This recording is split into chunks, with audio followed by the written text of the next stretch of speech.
Bueno, vamos a continuar ahora, queridos alumnos, la clase que nos permite a nosotros eh, poder ir entendiendo un poquitito cómo abordar el Antiguo Testamento cuando nos enfrentamos a ciertas situaciones que nos impiden tener pues una visión, ¿no es cierto?, más adecuada de lo que representa el texto sagrado ante una literatura que para nosotros a veces resulta desconcertante, y lo es, por lo que representa pues este acercamiento que tenemos con el texto sagrado. Hemos visto los problemas científicos que nos plantea, hemos tratado de dar algunas pistas de solución, ¿no es cierto? Este, hemos visto los problemas históricos en donde evidentemente tenemos que darle un sentido histórico, pero ubicarlo dentro del contexto, ¿no? De las narraciones que nos plantea. Pero hoy nos vamos a enfrentar a los problemas morales que el texto sagrado nos presenta. Y vamos a ver cómo que algunas pistas de solución que nos permita entender estas narraciones. Voy a compartir la pantalla para guiarnos ahora en nuestra clase que tiene que ver con los problemas morales. Muy bien, me parece que ahí ya ustedes están viendo la presentación en su pantalla. Bueno, ¿cómo entender esta parte, no? Y cómo abordarla. Miren, el tercer tipo de dificultades que nos plantea el Antiguo Testamento a nosotros como lectores del siglo XXI y que nos choca y que a veces, pocas veces tenemos respuesta ante este tipo de planteamientos, es los problemas morales que tiene el mismo. El escándalo que a veces producen estas narraciones que están escritas en la palabra de Dios, ¿no es cierto?, pueden provocar que muchos de estos relatos haga como lo hizo reconocer este autor llamado Harnack, en donde él dice que conservar el Antiguo Testamento dentro del protestantismo como un documento canónico es efecto de una parálisis religiosa y eclesiástica.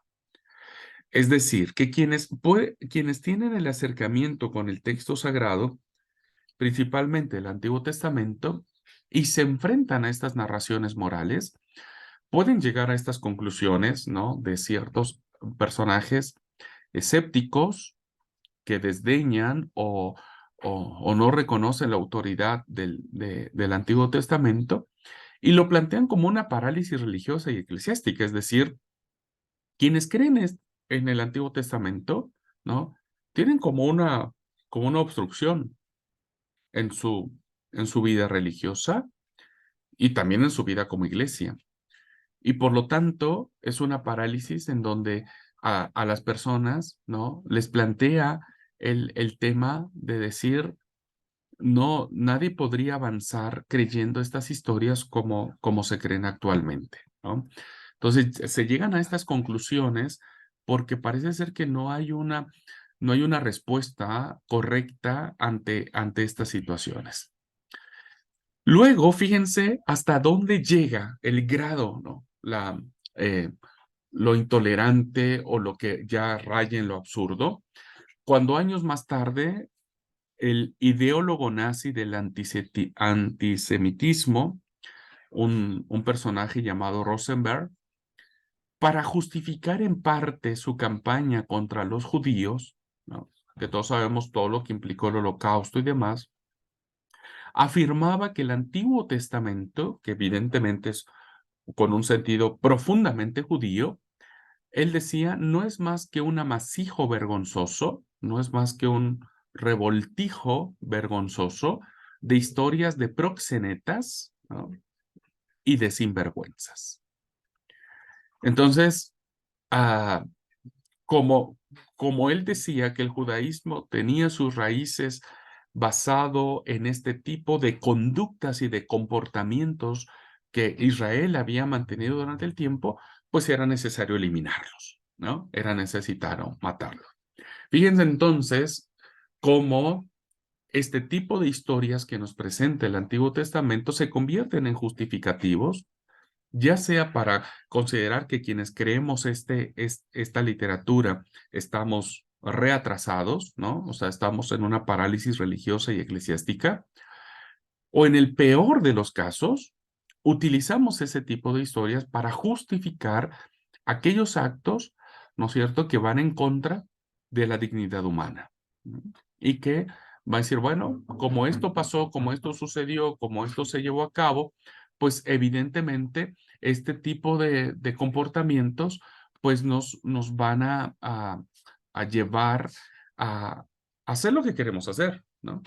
Si finalmente antiguamente se hacía de esa manera, pues también tenemos que hacerlo nosotros de igual forma. Bueno, ¿cuáles son los diversos tipos de problemas que nosotros encontramos cuando leemos el Antiguo Testamento? Y nos vamos a dar cuenta, hermanos, que a veces, insisto, cuando no tenemos el ojo afinado y cuando no nos acercamos o cuando no profundizamos en el texto sagrado, ni nos damos cuenta de que existen. Pero cuando nos damos cuenta de que existen, entonces el problema es cómo encararlos, qué decir, cómo resolverlo o cómo explicarlo en el mejor de los casos, ¿no? Bueno, vamos a mirar que existen en el Antiguo Testamento narraciones profundamente escandalosas que hoy, hermanos, en un libro que se considera santo, sagrado, vieron ustedes que ya desde la denominación nosotros le damos un efecto o un título especial a la Biblia. Siempre le decimos, bueno, nuestras sagradas escrituras, ¿no? O abran el libro sagrado, la palabra santa de Dios. Bueno, es muy difícil entender que en un libro sagrado o en un libro santo puedan contenerse narraciones tan escandalosas que a cualquier persona, por muy mente abierta que tenga, pues siempre le va a hacer ruido, ¿no? Tenemos, por ejemplo, a propósito de personajes famosos, al gran patriarca Abraham, que no es un santo, sino es un hombre que miente, y miente de manera deliberada cuando para salvar el cuero, decimos, ¿no? Termina diciendo que no es su esposa, sino que es su hermana. Mm. Y entendemos que la mentira, pues, no es buena, etcétera, la luz del Nuevo Testamento, bueno, ¿no? Dios no es hombre para que mienta, ni hombre para que se arrepienta. Entonces, cómo un hombre tan famoso como Abraham, pues termina mintiendo, ¿no? O sea, no se puede creer.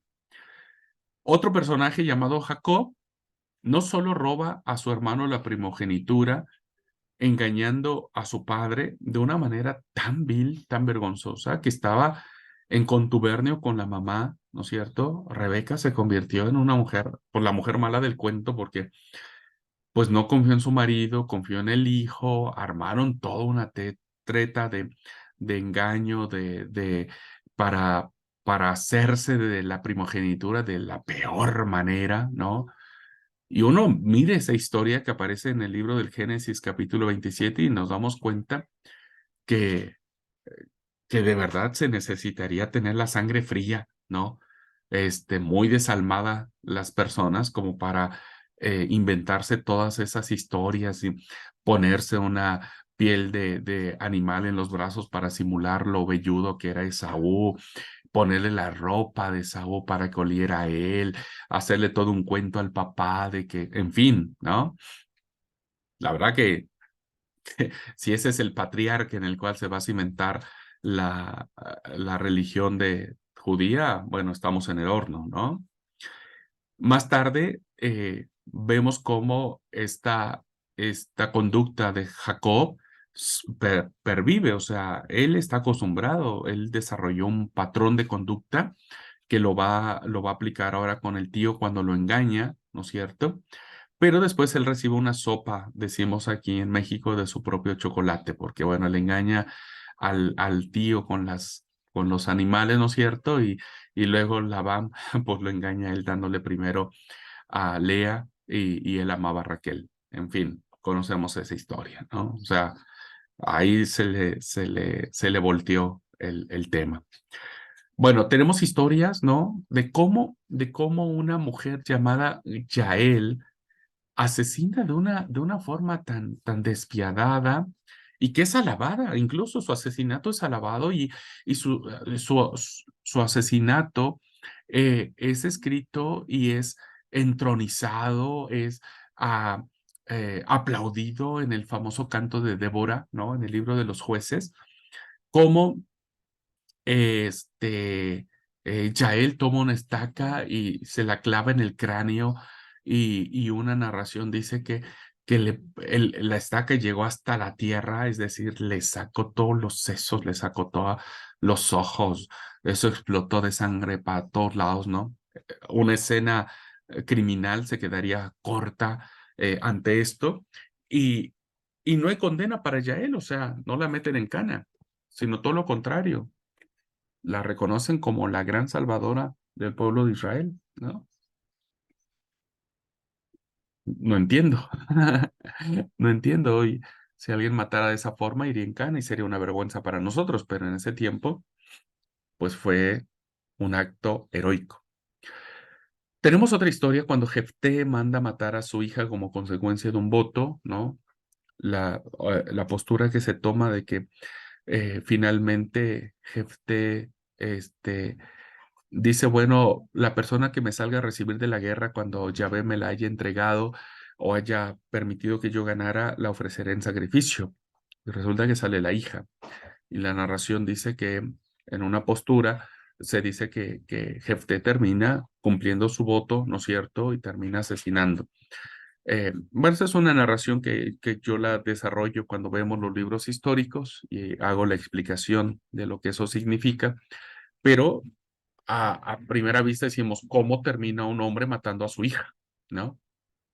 Y Dios no dice nada. Es más, pues que fue muerta o fue asesinada en honor de Yahvé, ¿no? Y Yahvé como que está contento porque esto sucedió.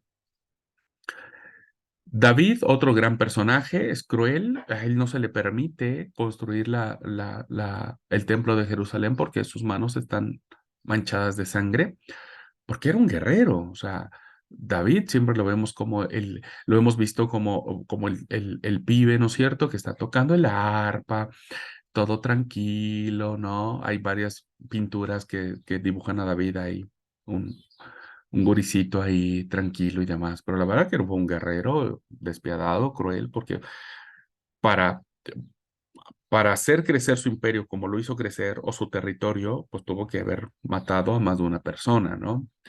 Pero no solo eso, también es mentiroso, es un tipo que arma todo un plan para deshacerse de un personaje, ¿no? Y quedarse con la esposa. Al mismo tiempo, cuando vemos la historia de David, vemos cómo se muestra terriblemente débil con sus hijos. Es un padre que no tiene disciplina con sus hijos, que se le salieron de la mano, que los hijos hacen su santísima voluntad y uno termina cometiendo violación con su hermana, Tamar, otro quiere matar a su propio papá, ¿no? Absalón quiere matar a su propio papá para quedarse con el trono y arma todo, pero termina colgado de una rama de un árbol, ¿no es cierto? En fin, es decir, de ahí para arriba, ¿no? De ahí para arriba. Estos son solo son unos ejemplos, es decir, cómo estas historias tan crueles, tan llenas de sangre, tan despiadadas, tan mentirosas, tan incomprensibles para nosotros están en la palabra de Dios, ¿no? Y que incluso muchos la consideran como palabra de Dios, o sea, es Dios así lo quiso, Dios lo consintió, Dios lo permitió y bueno, por lo tanto, pues ese es Dios, ¿no? Ese es Dios. Hay otro tipo de problemas. Voy a plantear primero, hermanos, cuáles son los problemas. Después vamos a tratar de dar algunas pistas de solución, ¿ok? Entonces, primero, narraciones escandalosas. Un segundo problema que esto también, hermanos, implica algo que cuando profundizamos en el texto sagrado, tiene que ver con las oraciones que reflejan odio o espíritu de venganza. Todos sabemos, absolutamente, enseñamos en nuestras iglesias que no debemos odiar, que no debemos vengarnos, porque bueno, a la luz del Nuevo Testamento eso no está bien, ¿no? Pero encontramos que eso existe en la Biblia. Y un ejemplo muy claro de esto lo encontramos en el Salmo 137. Es uno de los salmos más, ah, no sé qué palabra utilizar, hermanos, pero es uno de los salmos más escandalosos, diríamos, ¿no? Más escandalosos.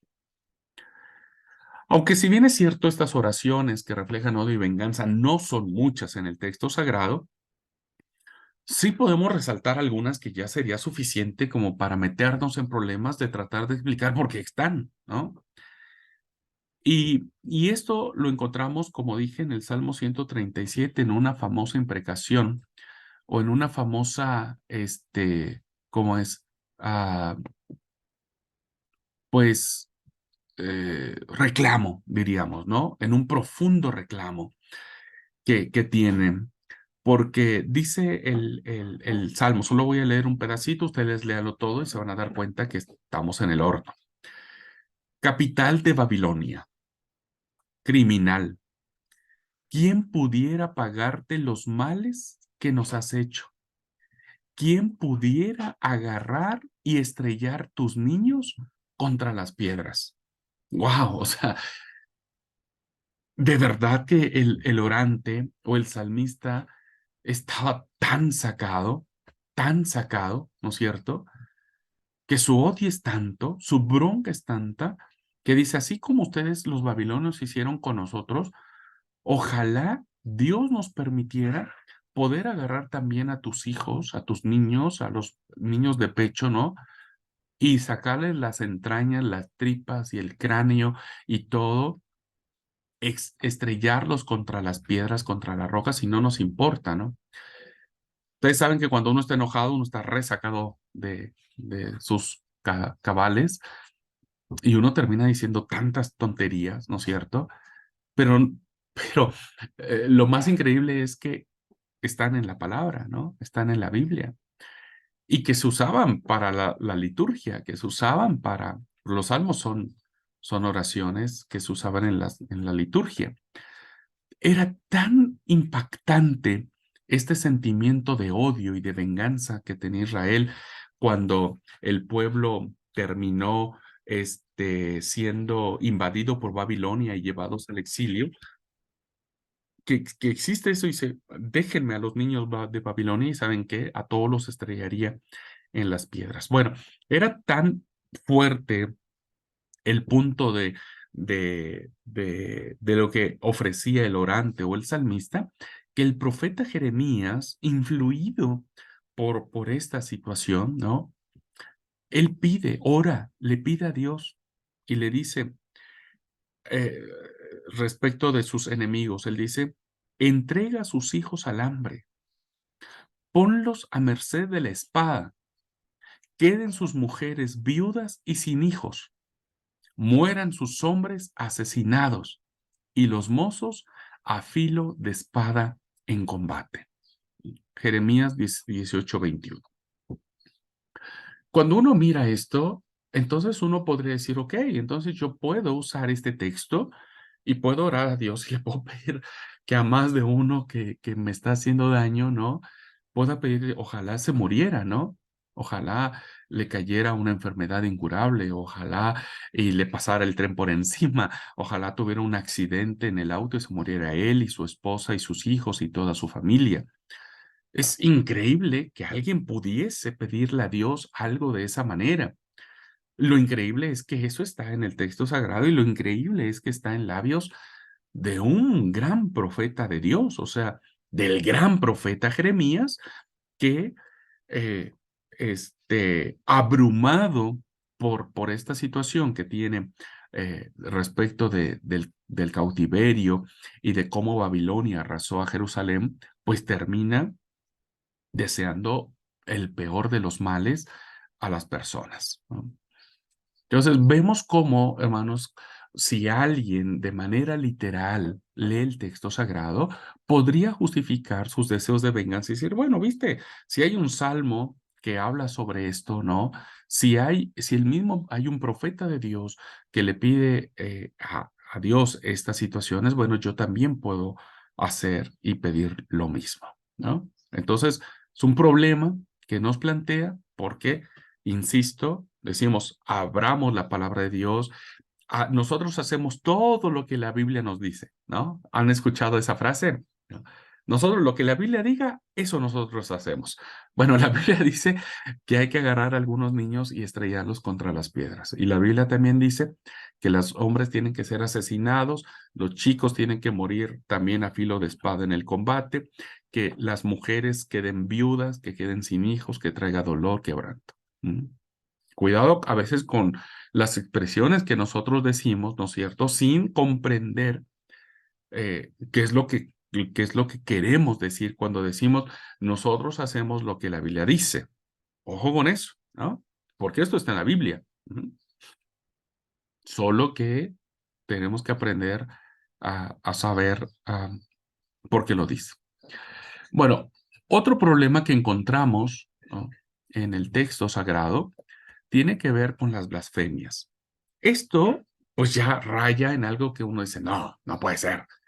¿Cómo puede existir una blasfemia en el texto sagrado? Todos sabemos, hermanos, que la blasfemia es decir algo terrible contra Dios, es desconocerlo totalmente. Bueno, la verdad, ya, cuando alguien blasfema con Dios es porque ya está del otro lado, ¿no? Ya lo perdimos, ¿no? Eh, un pagano, el peor de los paganos, solamente puede blasfemar contra Dios, pero no un santo, no un pastor, ¿no? Un consagrado, un líder de la iglesia. No, eso no puede suceder. Pero cuando nosotros encontramos este tema, que por cierto también no son abundantes en el texto bíblico, pero sí representan una forma, ¿no es cierto?, de expresar hasta dónde un ser humano enojado, sacado de sus casillas, puede llegar al punto, ¿no es cierto?, eh, puede llegar al punto de, de, de tenerla con Dios, ¿viste? De decirle lo terrible a Dios, o sea, y nosotros vemos este ejemplo en algo.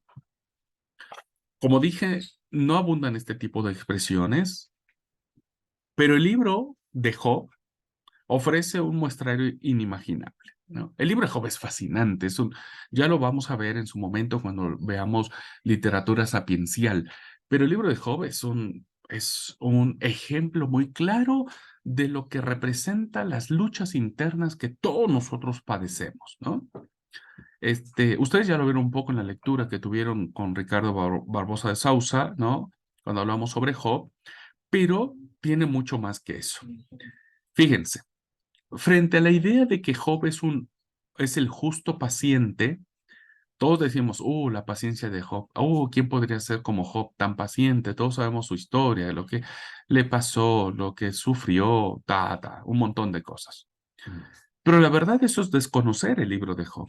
La verdad es que quien diga eso es porque no ha leído. Quien dice eso, hermanos, es porque solamente ha leído el capítulo 1 y el capítulo 2. Y mal leído, por cierto, ¿no? Pero a partir del capítulo 3, la figura de Job se descompone totalmente y empieza a reflejar eh, este, el verdadero Job, ¿no? Que hay. Porque entonces aparece como el hombre rebelde, más que el hombre santo que lo acepta todo, Jehová dio, Jehová quitó, cuando le reclama a su mujer, le dice, bueno, el bien habremos de recibir, el mal no lo habremos de recibir. Más que eso, ¿no? Ese hombre que acepta, parece ser con paciencia, que se le mueran todos sus animales, incluso sus hijos, al final termina siendo un hombre que reclama, que no acepta su destino, Es un hombre que dice, no estoy de acuerdo con esto porque yo no merezco esto que Dios me ha permitido, que no acepta ni su destino ni el destino de todos los hombres que sufren en el mundo. Y entonces Job termina diciendo, alguien es el culpable de que las personas sufran, ¿no? Ese Job que en un principio nosotros tenemos de que, bueno, Jehová dio, Jehová quitó, ¿no? Un hombre que acepta, termina reclamándole a Dios y termina reclamándolo solo de la peor manera. Porque hay una parte del libro de Job que dice, ¿quién me diera, quién me dijera dónde encontrar a Dios? Yo iría a él y le reclamaría y expondría ante él mi causa y le diría lo terrible y lo malo que ha sido. O sea, ya no es el paciente Job, ¿no es cierto? Ya no es el tipo que, oh, sí, bueno, todo lo que Dios me da está bien, ¿no? Que a veces es lo que hacemos nosotros cuando alguien sufre. No, vos tranquilo, no digas nada, acepta, ¿no? Como lo hizo Job. Pero la verdad es que si ese es el ejemplo, si el ejemplo que nos ponen es Job, pues entonces tendríamos que saber que Job no lo aceptó tan fácilmente. Y entonces va a acusar a Dios. Un ejemplo de esto que insisto, hermanos, cuando nosotros no tenemos el ojo afinado, se nos pasa, pero lean ustedes lo que dice el libro de Job en el capítulo 9 versículo 23. Ante una catástrofe, fíjense, en cualquier país que se produce un temblor, un huracán, lo que sea, ¿no es cierto? El mundo siempre va a reaccionar de manera solidaria enviando su ayuda, ¿no? Eso lo vemos en las noticias. Hay un terremoto y bueno, todos los países mandan víveres, mandan aviones, mandan gente de rescate, mandan todo, porque parece que como que todo el mundo se solidariza con la desgracia que sufre el mundo, ¿no? Da lo mismo si el terremoto ocurre en Yugoslavia, en Sicilia, en Guatemala, en Argentina, en México, en donde sea. Es decir, por encima de las diferencias políticas o geográficas que estén padeciendo los países, siempre el sufrimiento del prójimo va a ser el más importante. Todos nos compadecemos, todos donamos, todos damos algo con tal de que el que está sufriendo pues no sufra tanto. Pero en contraste con esta solidaridad que tenemos los seres humanos ante la desgracia ajena, según Job, ¿no? Según Job, fíjense, lo vuelvo a recalcar, según Job, no Dios, hay alguien que se escapa de esta solidaridad ante el sufrimiento. ¿Y quién es ese? Pues Dios. Dios es el que dice, ¿saben qué? Arréglense como pueden. Fíjense cómo incluso Dios utiliza las tragedias, las calamidades, el sufrimiento ajeno para burlarse, ¿no? Para alegrarse. Y eso lo dice en esta versión, en Job 9:23. Si una calamidad siembra muerte repentina, él se burla de la desgracia del inocente. Esto ya, hermanos, raya en la insolencia, raya en la blasfemia, ¿no es cierto? ¿Cómo puede un hombre de Dios, diríamos? Porque así lo presenta el capítulo 1, versículo 1, ¿no? Justo, pío, temeroso de Dios y apartado del mal. O sea, era un tipazo, era ya el mejor, ¿no es cierto? Este, ¿cómo es, cómo es alguien que termina siendo un tipo que dice, cuando hay una calamidad, cuando hay una muerte, él se burla, ¿no? Se burla, se alegra de la desgracia del inocente. Y esto, queridos hermanos, pues representa un reflejo, ¿no es cierto?, de alguien que está totalmente sacado, totalmente dominado por su quebranto, por su dolor, que está totalmente atribulado, ¿no es cierto?, y que va a culpar a Dios, ¿no? Eso sucede mucho con nosotros cuando nos enfrentamos a dolores repentinos, a situaciones catastróficas, a, a crisis, ¿no es cierto?, que no teníamos contempladas. Y nuestro corazón termina a veces culpando a Dios, ¿no? Diciendo, vos fuiste, vos lo permitiste, vos por qué no lo hiciste. Y quieras o no, queridos hermanos, hay blasfemias en nuestros labios, ¿no es cierto?, cuando nos enfrentamos a este tipo de situaciones, pero no somos los únicos. ya hace miles de años, un hombre llamado Job, pues termina también, ¿no es cierto?, blasfemando con Dios sobre esto. Ahora, no significa que sea lo correcto, ¿no es cierto?, pero existe. Y existe porque es una parte de nuestra naturaleza reconocer nuestra fragilidad y reconocer nuestro dolor. Pero Dios no condenó a Job por la blasfemia que él dijo. Dios no lo castigó, no le mandó un fuego del cielo y dijo, ah, bueno, porque vos me has insultado, te voy a castigar, ¿no? Todos sabemos cómo terminó la historia de Job. Este, eh, Dios, hermanos, nunca va a despreciar a sus hijos y a sus hijas cuando el dolor los invade, ¿no es cierto? Y a veces en medio de ese dolor decimos cosas y hacemos cosas que no son correctas delante de Dios. Dios no lo hace. Dios nos entenderá, no es lo correcto, no debería suceder, ¿no es cierto? Pero si sucede porque el dolor es muy grande, pues uno debe reconocer y uno tiene que saber que la gracia de Dios nos sostiene y nos perdona, como lo hizo en el caso de Job. Pero sin embargo, hermanos, considerarlo de esa manera, bueno, ya, ¿cómo está en la palabra de Dios, no? Nosotros no podríamos decir eso, ¿no? Porque Dios nunca se va a burlar, jamás. Dios no es ese Dios que Job está diciendo, pero está allí. ¿Mm? Bueno, avanzando un poco, ¿no? Tenemos entonces narraciones escandalosas, tenemos blasfemias, tenemos oraciones de odio y de venganza, pero también tenemos mandatos y prácticas inmorales, ¿no? Que ese es otro problema al que nos enfrentamos en el Antiguo Testamento. Bien, en el caso de mandatos, lo más sobresaliente lo constituye lo que se le ha llamado la Guerra Santa, ¿no? Es decir, son las leyes que se conservan en el libro del Deuteronomio, ¿no? Y que según el libro del Deuteronomio, Jehová, Yahvé, mandó a decirle a Moisés que dijera al pueblo. Es decir, que estas narraciones están sustentadas, ¿no es cierto?, en Dios. O sea, si nosotros leemos de manera literal lo que dice el texto, pues nos vamos a dar cuenta que Dios mandó a, a, a, a la guerra a su pueblo, incluso hace dos diferencias. No vamos, dice el texto que Yahvé mandó a decir, no hagan lo mismo a un pueblo que está lejano y no hagan lo mismo a un pueblo que está cercano, ¿no?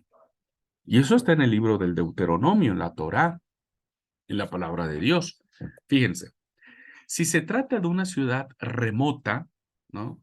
Remota, muy lejos, ante todo, eso está en el libro de Deuteronomio, ante todo debe hacerse una propuesta de paz. Entonces el pueblo tiene que decir, che, ¿qué quieren? ¿Que hagamos guerra con ustedes? ¿O nosotros venimos en paz? Así que si los habitantes aceptan, según estos mandamientos de la Guerra Santa, van a servir a Israel en trabajos forzados. A ver, para un poco. Pues no se supone que todos eran libres según el mandamiento, ¿no es cierto? Y descansarás tú y tu siervo, tu sierva, tu tal, ¿no? Pero ahora viene lo inaudito. Si aceptan la paz, igual les va a ir mal, ¿no? Es decir, van a trabajar como esclavos. Pero si no aceptan la paz, si la rechazan, fíjense lo que dice el Deuteronomio en el capítulo 20. Le pondrá sitio, es decir, sitio es rodear la ciudad, nadie entra, nadie sale.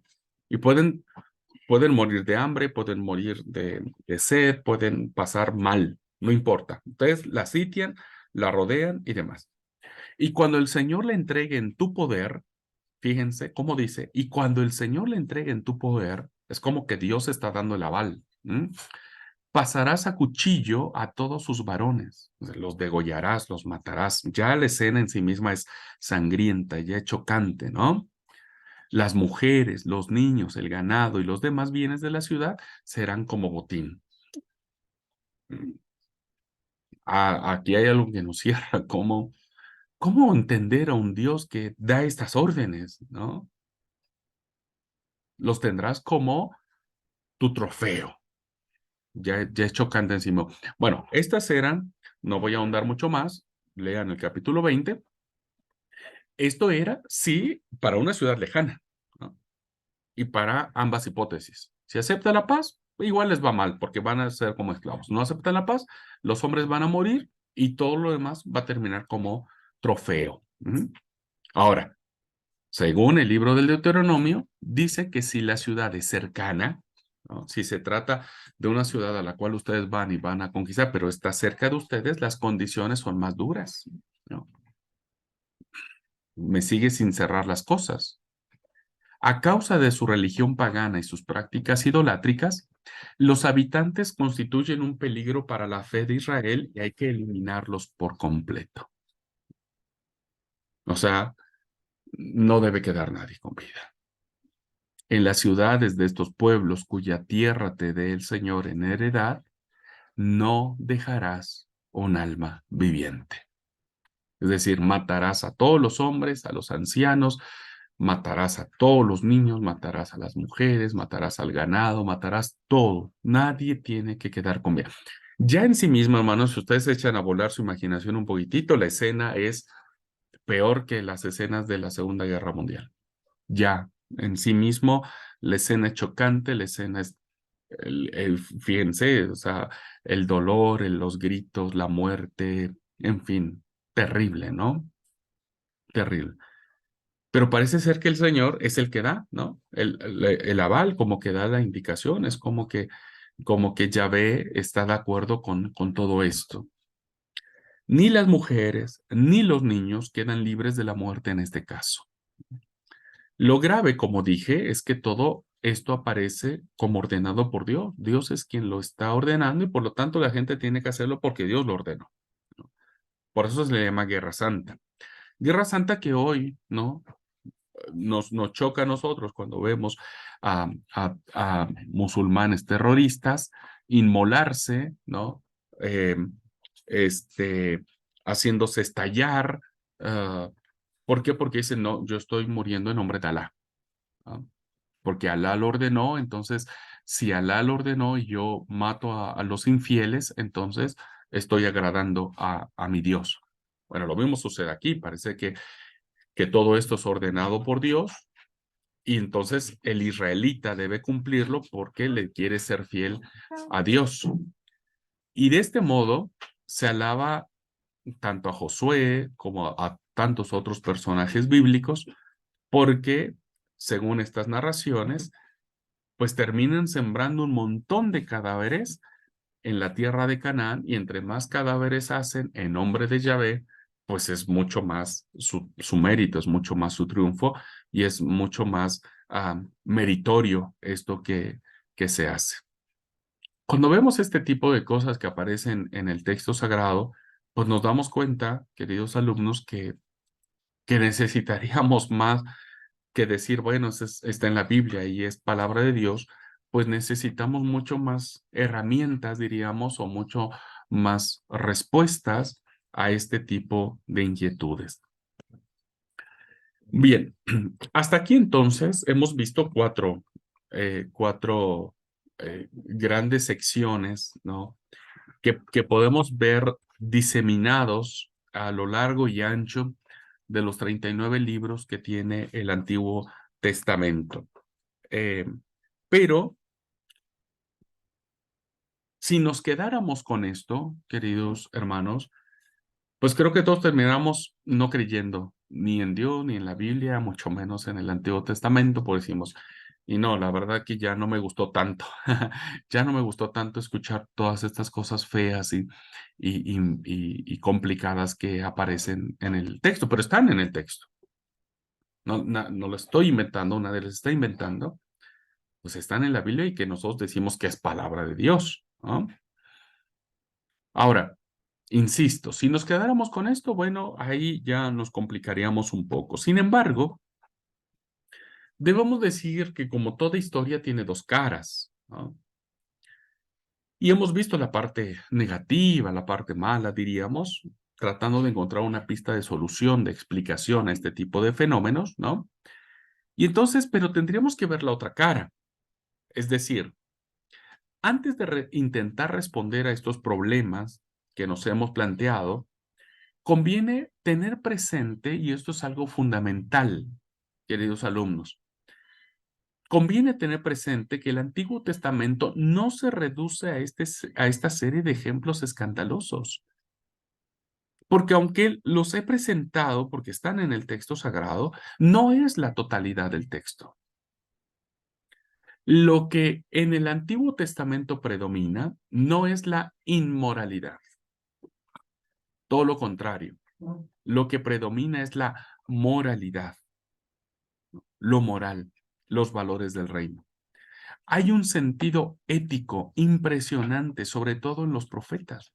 Los profetas son los que nos dan a nosotros la pauta necesaria para entender, ¿no es cierto?, que todo aquello que ha hecho mal el pueblo, ¿no?, no tiene que seguir haciéndose, porque Dios tiene valores, porque Dios tiene cosas que Él quiere establecer como valores fundamentales de su reino. Entonces los profetas que se juegan la vida por defender a los pobres y a los oprimidos es lo que más existe, ¿no? Si nosotros vemos todo el cuerpo profético de todos los profetas que aparecen en el texto sagrado, todos están a favor del desprotegido, del desvalido. No hay ninguna indicación del profeta, ¿no es cierto?, de destruir, de matar, de asesinar, ¿no? No lo está, sino que eh, básicamente hay un sentido fundamental de poder expresar en el libro profético la justicia, la santidad, el amor, la sana convivencia, el, el, el, el quehacer por el pobre, ¿no?, por el oprimido. Así que en el Antiguo Testamento encontramos más la defensa del inocente, del honesto, del que necesita del amor de Dios. Déjenme un segundito, hermanos, porque a mí ya se me está acabando la pila de mi computadora y no me di cuenta de que estaba terminando. Y no nos vamos a quedar a la mitad.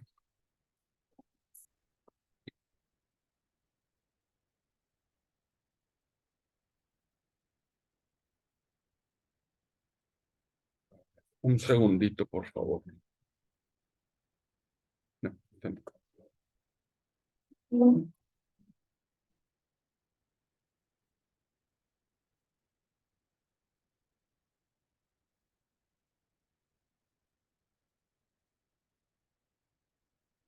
Falta el adaptador. El adaptador. Ahí está.